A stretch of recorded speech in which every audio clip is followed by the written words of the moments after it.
ओम भूर्भुवः स्वाहा तत्सवितुर वरेण्यं भर्गो देवस्य धीमहि धियो यो न प्रचोदयात्। नमस्कार. रत्नाकर आवसेकर यूट्यूब चॅनलमध्ये माझ्या महाराष्ट्रातल्या सर्व रसिक श्रोत्यांचे मी मनपूर्वक आभार मानतो आणि माझ्या आजच्या छोट्याशा कार्यक्रमाला मी सुरुवात करतोय. सगळ्यात महत्त्वाचं म्हणजे हा कार्यक्रम कोण्या एका धर्माच्या विरोधात नाही, हा कार्यक्रम कोण्या व्यक्तीच्या विरोधात नाही, कोणत्या राजकारण्यांच्या विरोधात नाही, ना कोणत्या समाजाच्या विरोधात नाही. हा कार्यक्रम एका वेगळ्या भावनेतून, एका प्रेरणेतून मी आपल्यासमोर मांडत आहे. कारण गेली अनेक वर्ष कलेच्या रूपातून मी सर्वांची सेवा केली आणि 3 वर्षापूर्वी झालेल्या माझ्या जीवघेण्या अपघातातून मला परमेश्वरानं वाचवलेलं आहे. माझ्या शरीराचे 22 तुकडे झालेले आहेत, 22 ठिकाणी रॉड आहेत माझ्या शरीरामध्ये. पण आपण वाटतं की ज्या लोकात आपण राहतो, ज्या समाजात आपण राहतो, त्या लोकांचं आपण काहीतरी देणं लागतो, या भावनेतून हा कार्यक्रम निर्माण झालेला आहे. आयुष्याचं हे 63वं वय चालू आहे. थोड्याशा जबाबदाऱ्या कमी झालेल्या आहेत. घरी मंडळी म्हणली, बायको म्हणली की आता नात खांद्यावर खेळवायचं वय, आता हे कशाला तुम्ही यूट्यूबवर प्रबोधनाचा मार्ग स्वीकारला, काय गरज आहे तुम्हाला आता ह्या वयामध्ये. पण तुम्हाला खरं सांगू, खऱ्या अर्थानं याच वयामध्ये माणसाला वेळ आपला चांगल्या कामासाठी घालवण्यासाठी हेच वय योग्य आहे. म्हणून मी हा कार्यक्रमाचा घाट घातलेला आहे. आता काही माझ्या मित्रांनी काल मला फोन केले. मला आनंद वाटला की सर्व मित्र जागरूक आहेत. शेकडो कमेंट्स आल्या, त्यांना मी जेवढं शक्य आहे तेवढं उत्तर देण्याचा प्रयत्न केलेला आहे. आणि 1-2 मित्रांनी माझ्याकडे थोडीशी नाराजी व्यक्त केली. म्हणले की आवसेकर तुम्ही हे बामण म्हणू नका हो. ब्राह्मण ही एवढी आपली, आता मीच ब्राह्मण आहे, एवढ्या आपण ब्राह्मण कुळात जन्मलेलो आपण, हे बामण हा शब्द थोडासा मला कानाला खटकायला लागलेला आहे. आणि हे मी तुमच्या त्या सूचनेला मान ठेवून मी जाहीरपणे ज्यांना कोणाला बामण हा शब्द खटकला त्यांची मी जाहीर माफी मागतो. आणि यापुढे आपण त्या शब्दाऐवजी ब्राह्मण हा शब्द वापरू. कारण मी स्वतःच ब्राह्मण आहे, ब्राह्मण कुळात जन्मलेलो आहे.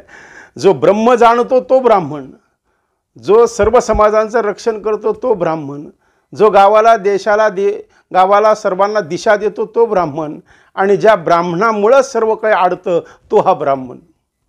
आता मी जवळपास 15 वर्ष व्हिडिओ शूटिंग, फोटोग्राफी ह्या व्यवसायात होतो. सारखं कॅमेरा घेऊन मला प्रत्येक ग्रामीण भाग असेल कुठे फिरावं लागायचं. त्या माध्यमातून मला जाणवलं की प्रत्येक ठिकाणी गेले की आमच्या ग्रामीण भागातली बोली भाषा, मी मराठवाड्यातला, मी लातूरचा, त्यामुळं इकडली आमची बोली भाषेमध्ये जे काही शब्द प्रचलित आहेत ते शब्द आमच्या मुखात बसलेले आहेत. आणि इथं सहज म्हणतात, आता लग्नाला थोडा उशीर झाला ना, अहो काय करावं, अजून बामणदेव आलेच नाही, बामणदेव कुठे गेले, म्हणजे हे सहज बोललं जातं कोणाला असं.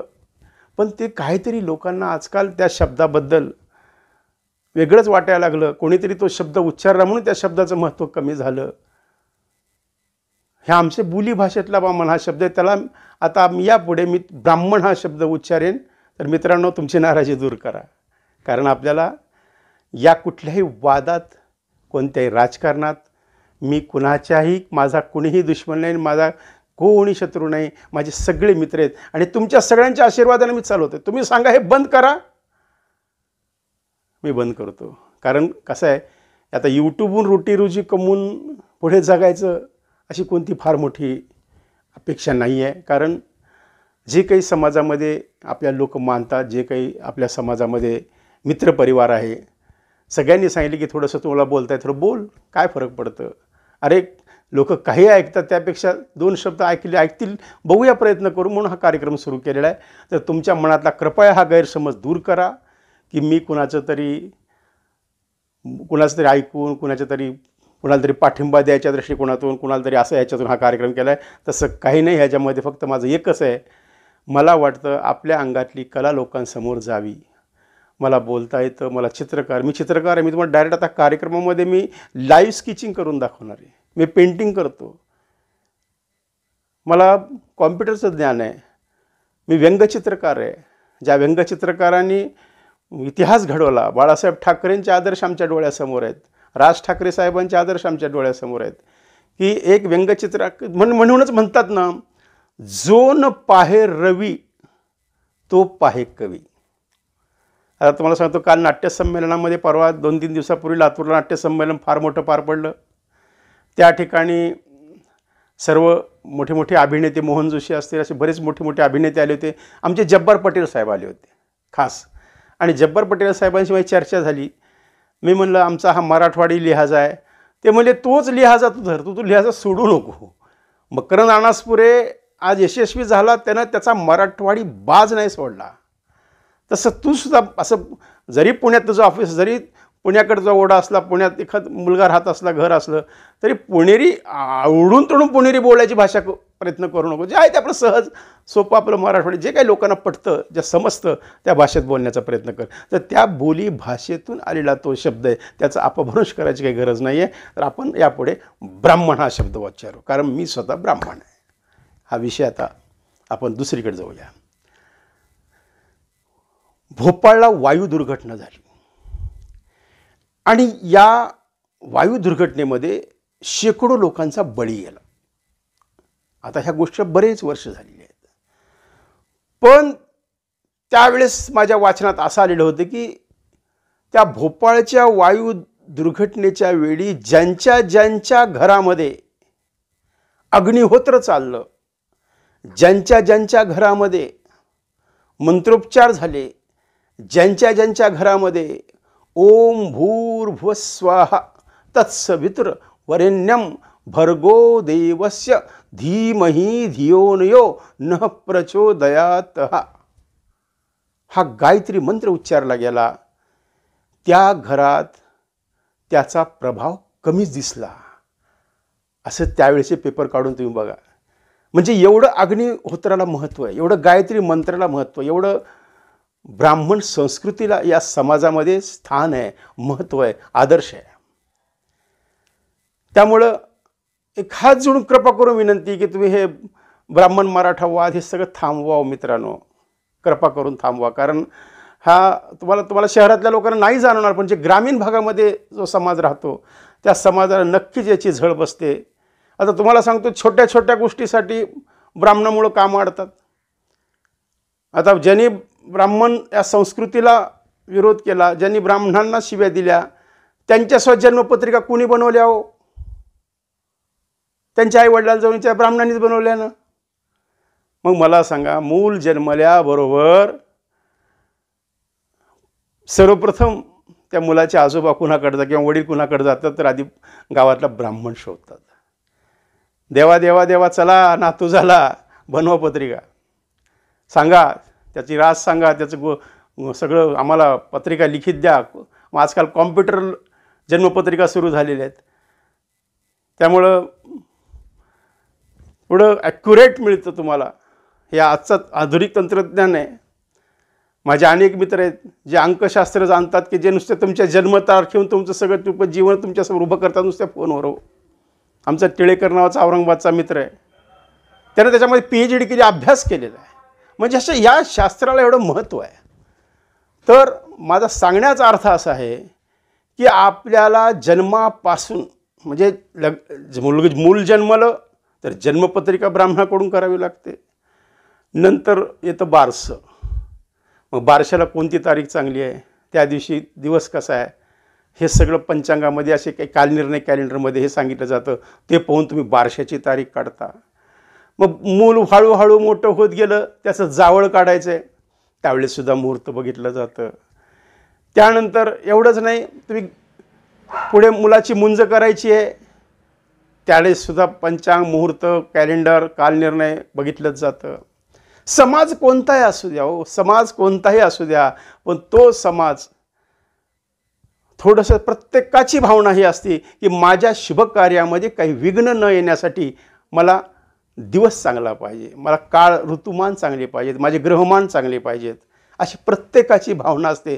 म्हणून त्या ठिकाणी ब्राह्मण संस्कृती जपणं ही काळाची गरज आहे.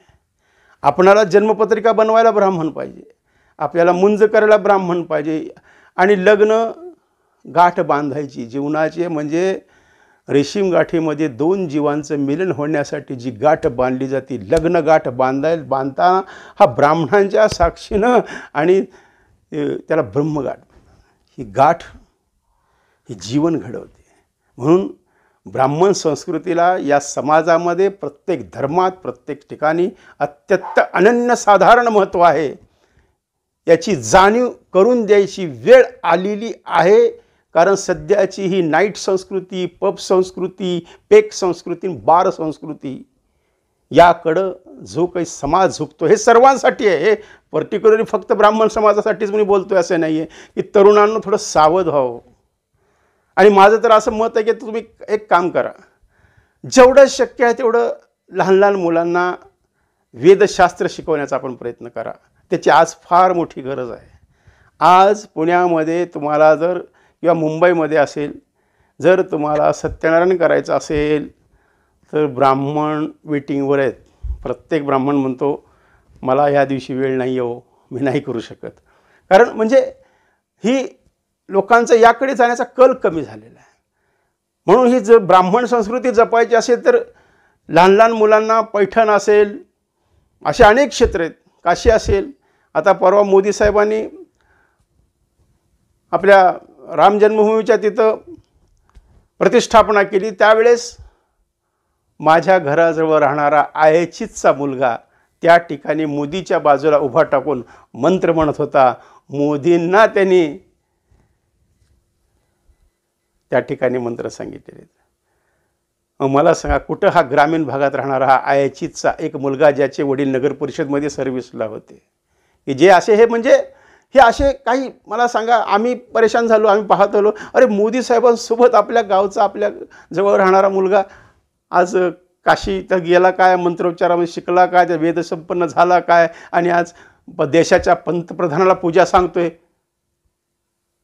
हे भाग्य, हे शास्त्र, ही संस्कृती, त्याचं हे फळ आहे. म्हणून ब्राह्मण संस्कृती जपण्यासाठी आपल्या ज्यांना शक्य आहे, सर्वांनाच वाटत, आता मी सांगतो ना, आजकाल पुण्यामधले अनेक ब्राह्मण कारमध्ये पूजा सांगायला जातात, सत्यनारायण सांगायला. अनेक ब्राह्मण बुलेटवर जातात काय. आणि त्यामुळे आता ब्राह्मणसुद्धा संपन्न होत आहे. लोकही त्याच उदार अंतःकरणानं दानधर्म करतात. आणि ब्राह्मणाला दान, आणि शेवटी कसे ब्राह्मणाला सरस्वती प्रसन्न, पण लक्ष्मी जगण्यासाठी लक्ष्मीची गरज आहे. आणि म्हणून ब्राह्मणांचा द्वेष करू नका. मित्रांनो, तुम्हाला हात जोडून विनंती आहे, या संस्कृतीला जपा. तुमच्या पुढच्या पिढीसाठी, तुमच्या पुढच्या पिढीच्या उज्ज्वल भविष्यासाठी ब्राह्मण संस्कृती ही काळाची गरज आहे. आता तुम्हाला सांगतो एक उदाहरण. माझ्या बहिणीचे सासरे गोटेकर, कानडी बामण म्हणतात त्यांना, पंढरपूरमध्ये पश्चिम दरवाजाला त्यांचं घर आहे. आणि आता त्यांचं आयुष्य किती वर्ष जगले होते? 100 वर्ष. आणि 100व्या वर्षापर्यंत त्यांना शुगर नव्हता, त्यांना डायबिटीस नव्हता, त्यांना BP नव्हता, ठणठणीत प्रकृती, वय वर्ष 100, सगळे दातं होते. अजूनसुद्धा त्यांनी त्या दिवशी भजे खाल्ले, धपाटे खाल्ले, कॉफी पिली, आवडीचं. रोज त्यांना जेवणामध्ये गोड लागायचं. या वयात आश्चर्य वाटेल तुम्हाला, जेवणात गोड लागायचं. गोड शिवाय ते खात नव्हते, पण शुगर नव्हती. कारण एक वेदसंपन्न, म्हणजे एक आध्यात्मिक प्रतिष्ठान असलेले हे व्यक्तिमत्व. तर त्यांच्याकडं आपल्या मोहिते पाटलापासून लोक त्यांच्याकडे येतात पाहायला, की देवा सांगा, ब्राह्मण देवा सांगा, पुढे आता काय, आमचं पुढे भविष्य काय. अनेक राजकारणी येतात. अनेक सुधाकर परिचारिक असतील, हे सगळे असे सगळे परिवार, म्हणजे अनेक मोठे मोठी लोक त्यांना मानतात, पूजतात आणि त्यांच्याकडं येतात. हे मी माझ्या डोळ्यानं बघितलं आहे. तर ते माझे बहिणीच्या सासरे असे बरोबर बसलेले असायचे बैठकीमध्ये, तर लोक प्रश्न घेऊन त्यांच्याकडे येत होते. आता ते परवा वारलेत गेल्या वर्षी आणि त्यामुळे ती एक मोठी हानीच झालेली आहे.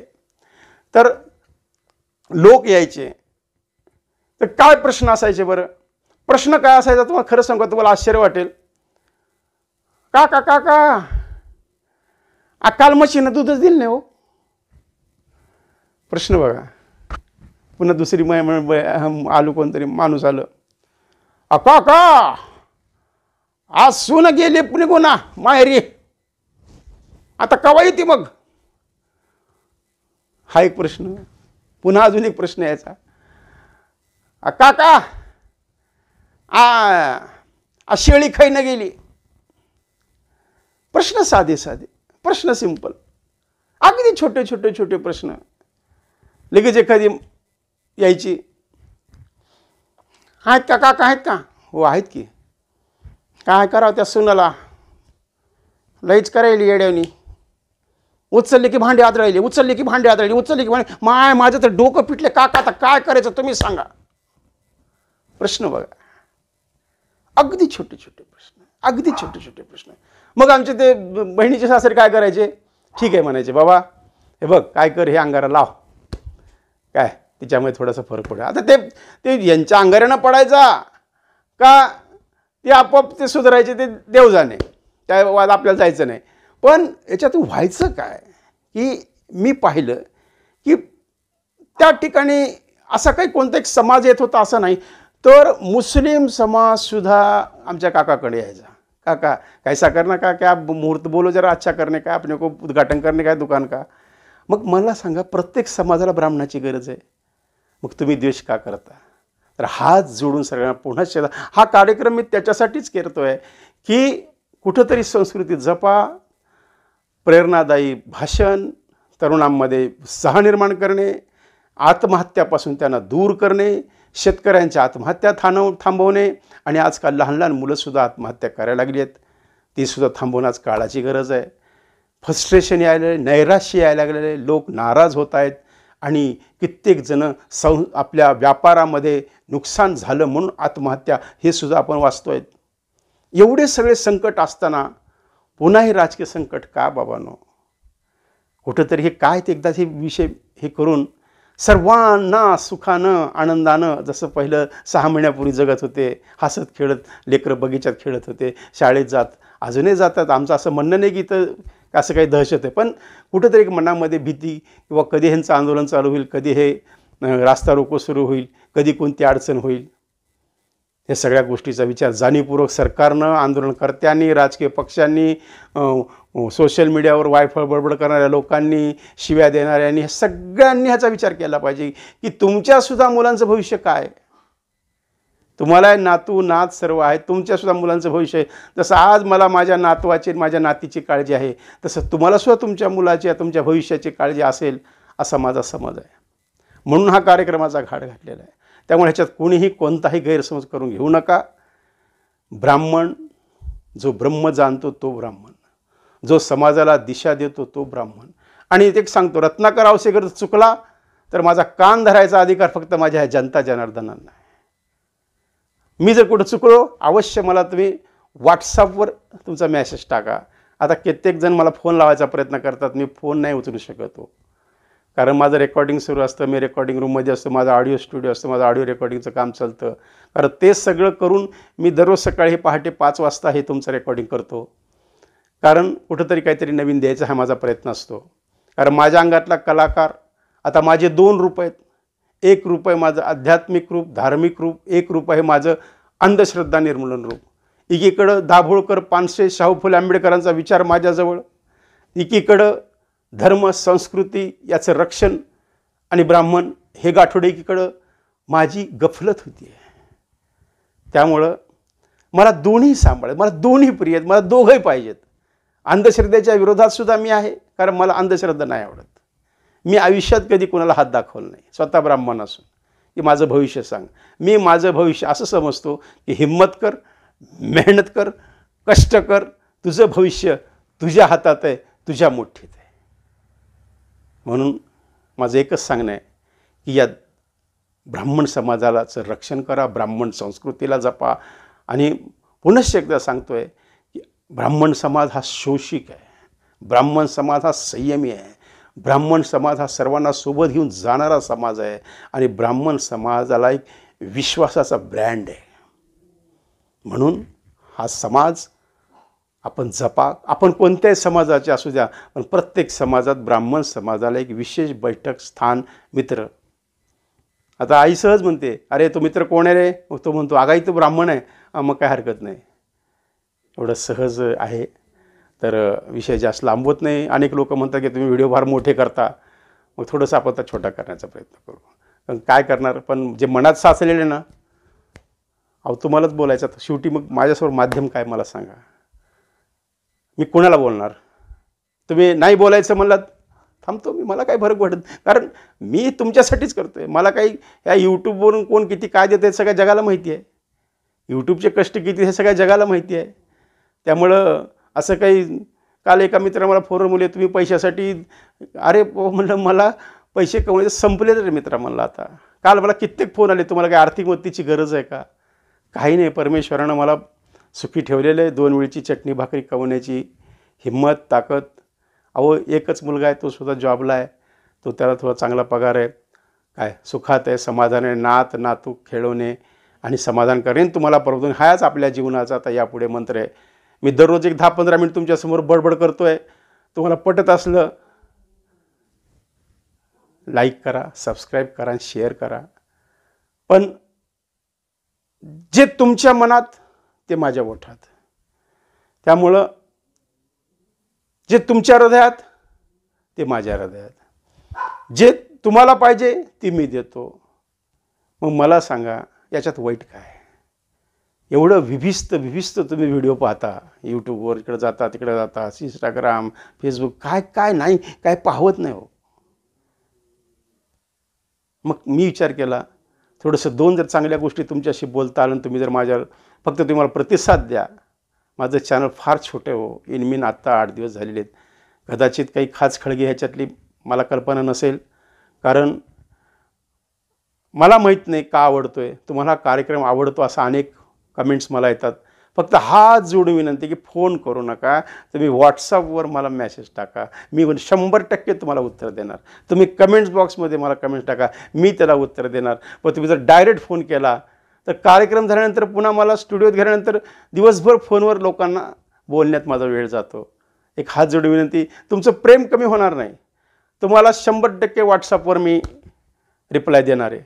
फक्त आता माझं एक मत आहे, अजून एक मला काम करायचं आहे की आज सगळ्यात मोठी जी लग्न संस्था जी सध्या डिस्टर्ब आहे की मुलांचे लग्न जमत नाहीत, मुलींचे लग्न जमत नाहीत, मुली मिळत नाहीत आणि मुलं मिळत आहेत.